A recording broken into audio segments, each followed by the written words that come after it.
자, 그리고 저는 이제 대학원에 입학하고 다시 이제 공부하는 게 너무 재밌어 가지고 제가 유학까지 가게 됐어요. 많은 사람들 덕분에. 그래서 장학금도 받고 그때 또 제가 밤 12시까지 일을 했거든요. 그리고 12시부터 5시까지 공부를 하고.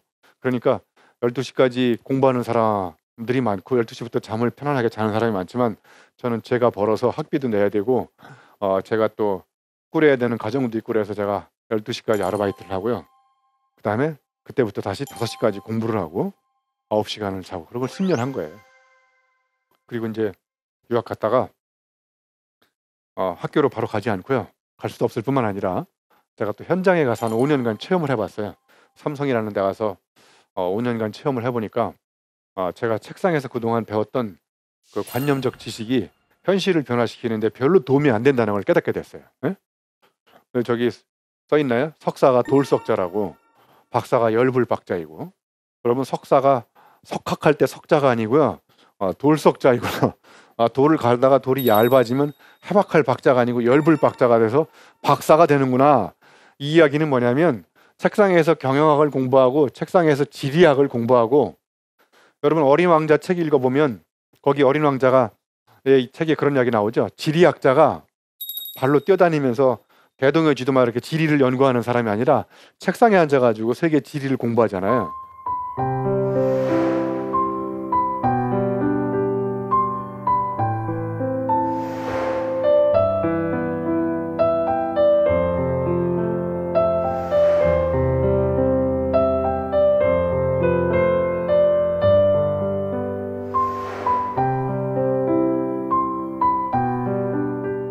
언어 유희처럼 교육학자가 교육자가 되는 비결은 학을 떼는 것이다. 학부모가 부모가 되는 유일한 비결도 학을 떼보세요. 학자를 떼면 부모가 되잖아요. 재미있게 웃고 재미있게 노는 사람, 이런 사람들이 세상을 뒤집어 엎는 창의적인 아이디어를 내지 책상에 앉아가지고 심각한 사람, 이런 사람들 세상이 골치 아파요. 심각하고. 그런 사람이 내는 아이디어 가지고 실현하면 심각해요. 자, 그래서 여러분 요즘에 지덕체 옛날부터 많이 들어보셨죠? 여러분 지덕체 중에서 지가 많습니까? 덕을 많이 쌓나요? 아니면 몸을 단련하는 시간이 많아요? 하루에 지식을 많이 학교에서 온종일 지식 많이 쌓는 게 많죠. 덕은 거의 없어 보여요, 제가 보기에. 그리고 운동 거의 안 해가지고 몸이 다 망가진 것 같고. 그래서 이걸 거꾸로 뒤집어가지고 체덕지란 말을 역발상을 시도했잖아요. 이것도 역경을 뒤집으면 경력이 되는 것처럼 실제로 체덕지란 말이 요즘에 나옵니다. 그래서 제가 남들하고 똑같이 하면 안 되기 때문에 제가 이걸 다시 이렇게 바꿨어요. 체인지로. 예? 체인지, 영어로 체인지 써보세요. 영어로 체인지. 그럼 발음이 체인지하고 똑같지 않나요? 이거 제가 세계 최초로 만든 단어예요. 체인지. 이거 유형만의 체인지로 특허청에 상표 등록이 돼 있어요. 저의 허가 없이 함부로 쓰시면 걸려요. 예? 저의 비즈니스 모델은 여러분이 이미 알고 있는 단어를 세계 최초로 갖다 붙여. 이걸 특허청에 등록을 시켜버려. 그래서 저의 허가 없이 함부로 쓰는 사람 뒷조사 해가지고 이렇게 돈 뜯어내는 전략으로 먹고 살고 있어요. 아무튼 발상을 뒤집으면 새로운 게 되는 거예요. 체인지는 내 몸을 움직여 보면, 체험을 해보면 가운데 인자는 공감 능력이에요. 어렵게 생각하지 말고 타인의 아픔을 나의 아픔처럼 공감하는 능력이 체인지의 인이에요. 이건 어떤 때 생기느냐? 내가 직접 체험을 해봐야 생기는 거예요. 앉아서 절대로 타인의 아픔에 대해서 공감할 수 없어요. 체험해봐야 돼요. 그래서 체험을 해보면서 공감해보니까 그렇구나. 제가 저래서 저렇게 아프구나. 이런 깨달음이 오는 게 지식이란 말이에요. 그렇게 생긴, 그렇게 깨달은 지식이 세상을 체인지할 수 있다. 이거 제가 만든 거예요. 멋있지 않나요? 네, 멋있으면 박수 좀 치고 그러세요. 응? 자, 그래서 제가 만든 대학 하나 소개시켜 드릴게요. 드리대학교라고 있어요. 이거 들어보셨어요? 네, 4년제 대학에서 배울 수 없는 거를 제가 역발상 그리고 역경을 뒤집어서 경력으로 만드는 이런 대학을 만드는 거예요. 드리대학교 저질러학과. 학과도 딱 하나밖에 없어요. 저질러학과. 전공도 딱 하나, 뒷수습 전공. 네? 그러니까 세상을 제가 연구해 보니까 세상을 바꾸는 사람은 앉아서 막 아이디어 많이 내고 생각이 많은 사람, 이런 사람이 세상을 바꾸지 않더라고. 나가서 비록 작은 아이디어라도 직접 몸을 움직여서 실천하는 사람, 이런 사람들이 세상을 바꿔요. 네? 여러분 결혼할 때도 앉아서 위대한 생각을 하고 저 사람이 나의 이상형이야 이렇게 오랫동안 생각하면 그 사람이 나타나요? 자꾸 나가봐서 내가 이상형이라고 생각하는 사람한테 자꾸 말도 걸어보고 잘못 걸다 뺨도 맞고 그 다음에 그런 좌절과 실패도 체험해보고 이렇게 말 거니까 안 되는구나. 다음에는 이렇게 걸어야 되겠다. 이렇게 자꾸 노하우도 생기고 예? 그래서 제가 드리대학교를 만들었어요. 그래서 이 드리대학교의 부속 고등학교는 아님 말고라고. 그 다음에 중학교는 들이대는 중, 초등학교는 애당초 오픈할 거니까 꼭 입학하세요. 네? 자, 이게 제가 쓴 글씨예요. 생각해 본 사람은 당해 본 사람을 못 당한다. 뭔 말인지 잠깐 생각해 보세요. 생각해 본 사람은 당해 본 사람을 못 당한다. 그러니까 앉아서 오랫동안 생각하는 사람은 누구를 못 당하냐면 나가서 많이 당해 본 사람을 못 당한다는 거예요. 네? 그러니까 결국은 세상을 바꾸는 사람들은 많이 나가서 당해본 사람, 많이 나가서 실패해본 사람, 그런 실패 체험을 해본 사람들이 남들과 다른 놀라운 실력을 쌓을 수 있다는 거예요. 그렇지 않나요? 자, 그런데 자꾸 나가서 들이대고 저질려고 그랬더니 자꾸 때를 기다려요. 여러분 운동하기로 결심했는데 비가 와요. 비가 나를 보호하사 내일부터 해야지. 내일부터 하려고 그랬더니 또 그 전날 친구들하고 술 먹어가지고 회식해야 돼요. 그래서 회식해서 컨디션 회복하고 내일부터 해야지. 그래서 내일 또 내일이라는 노래를 계속 부르다가 제가 저렇게 써놨어요. 완벽한 때를 기다리다 몸에 때만 낍니다. 예? 맞지 않나요? 예, 저런 거 제가 시간 날 때마다 한 장씩 써가나가 지금 600장 정도 써놨어요. 제가 좀 더 유명해지면 저런 거 다 경매에 붙여서 팔아먹으려고 그래요. 예? 여러분 어느 목욕탕 간판에 가면 이런 말이 써있지 않나요? 사람은 다 때가 있는 법이다. 예? 여러분도 다 때가 되면 여러분이 원하는 재능에 꽃이 피고요. 여러분이 원하는 꿈이 이루어집니다. 그런데 그 때를 기다리고 그냥 가만히 있으면 안 되고 그 꿈을 향해서 계속 들이대고 저지르고 안 되면 다시 해보고 이런 역경의 역사가 남다른 여러분의 경력을 만들어간다고 생각해요. 저는 이제까지 4번의 남다른 도전을 아까 사회자가 잠깐 소개시켜드렸는데요. 안나푸르나 정상에 간 건 아니고요. 안나푸르나 베이스 캠프 ABC라고 약자로 하면 안나푸르나 베이스 캠프 4130m 올라갔다 왔어요. 거기 가서 안나 양이 푸르다는 걸 알고 왔어요. 네. 아무튼 저기 왜 올라갔느냐? 한번 올라가 보고 싶었어요. 그 4000m에서 정말 앞에 있는 안나푸르나를 8000m 정상을 바라보면서 그 형언할 수 없는 감동을 느끼고 왔어요. 이건 제가 아무리 여기서 설명해도 안 가본 사람한테는 가본 사람이 얘기해봐도 소용없어요. 그러니까 딱 한 글자 차이예요. 본 사람, 앉아서 본 사람하고 가본 사람하고 가본 것과 그냥 본 것의 이 두 글자 차이에는 영어 설명할 수 없는, 그러니까 많이 가본 사람이 앉아서 본 사람을 반드시 생각을 더 깊게 할 수 있는 거예요. 응? 그 다음에 사하라 사막 갔다가 죽을 뻔했어요. 다시는 안 가기로 했어요. 아무튼 사하라에 가서 극한의 낮에 40도가 넘어요. 응? 자기가 먹을 걸 짊어지고 뛰는 거예요. 정말 이 일몰 장면, 해가 넘어갈 때 불바다, 모래바다가 불바다로 바뀌고 해가 딱 떨어지면서 뒤에 월출, 보름달한 달이, 보름달만한 어마어마한 달이 이렇게 쫙 떠오르고 그 사이에 내가 사막에 나 혼자 있을 때 그 전율하는 체험, 이건 제가 아무리 여기 설명을 해도 느낄 수 없어요. 저는 저기서 느낀 것 중에 하나는 행복이라는 게 거창한 추상명사가 아니라는 걸 느꼈어요. 예를 들면 이 배낭이 너무 무거워가지고 여기 어깨가 짓눌리잖아요. 그래서 이렇게 뒷짐을 지고 이렇게 배낭을 살짝 올리면 요 사이에 틈이 생기잖아요. 여기 사막에 모래바람이 샥 지나가요. 여기가 너무나 시원한 거예요. 그냥 형언할 수 없는 그 전율하는 체험을 느꼈어요. 이게 여기 바람 지나가는 거, 이게 느끼는 게 행복이구나. 그리고 킬리만자로 올라갔다 오다 정말 죽을 뻔했어요. 그리고 조용필의 킬리만자로에 표범이 없다는 걸 제가 확인하고 왔어요. 자, 저기서 느낀 거 한두 가지만 이야기하면요. 밤 11시에 4700 마지막 베이스 캠프에서 5800 고지로 올라가요. 8시간, 9시간 사투를 올라가요. 올라가도 끝이 안 보여서 진퇴양난이라는 위기에 처했어요. 진짜로. 진퇴양난이 뭔지 아시죠? 앞으로도 못 가고 뒤로도 못 가는 이런 위기가 없다는 걸 제가 체험적으로 알게 됐어요. 앞으로도 못 가고 뒤로도 못 가는 위기가 없어요. 옆으로 가면 돼요. 옆으로. 아니면 의사 결정을 내려서 앞으로 가든지 뒤로 가든지 둘 중에 하나를 해야지. 여기서 계속 검토하면 죽어요. 온도가 점점 떨어지고요. 물이 떨어지고 체온이 낮아지면서 죽는 거예요. 그러니까 앞으로 빨리 결단을 내려서 가야 돼요.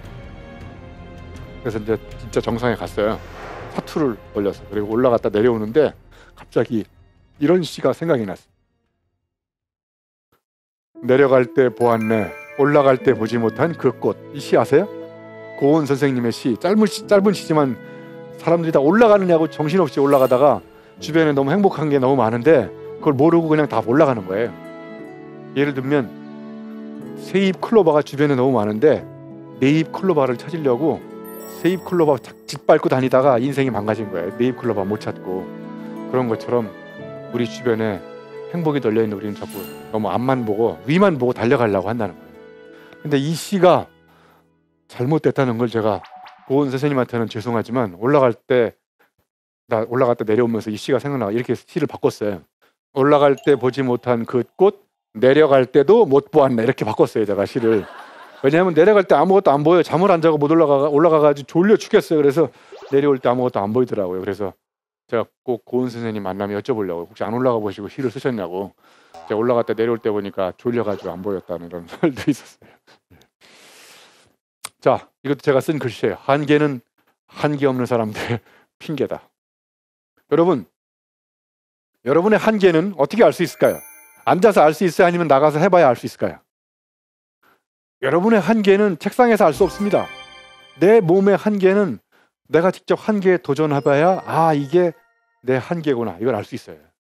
그러니까 여러분, 시간이 날 때마다 저보다 훨씬 더 어리니까 젊은 날의 소중한 재산은 뭡니까?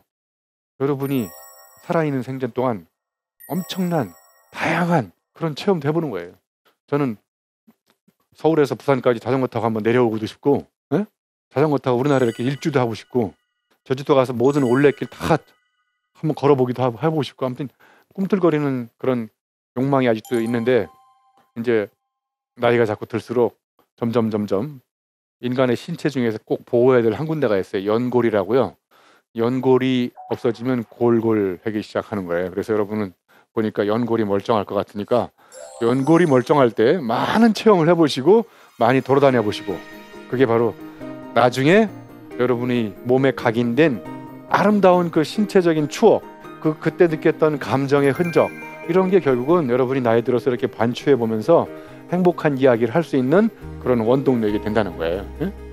그러니까 돈이 있을 때 자꾸 이렇게 뭔가 물건을 사고 명품을 사지 마시고 돈으로 자꾸 이렇게 경험을 사세요.